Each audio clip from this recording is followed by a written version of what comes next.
yo veo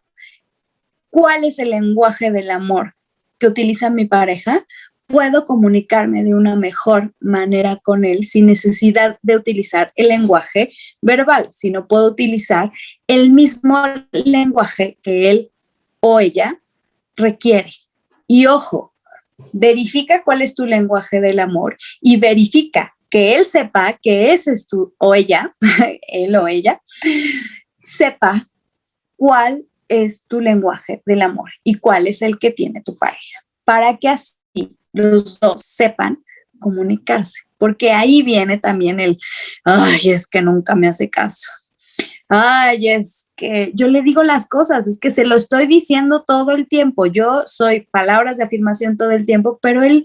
pues no escucha palabras porque a lo mejor él es acto de servicio o él es toque físico y le tienes que decir, aquí, ahora te toca, a ver, aquí, papacito, ¿no? O mamacita, aquí te llevo, aquí. Entonces tenemos que saber llegar a ese lenguaje.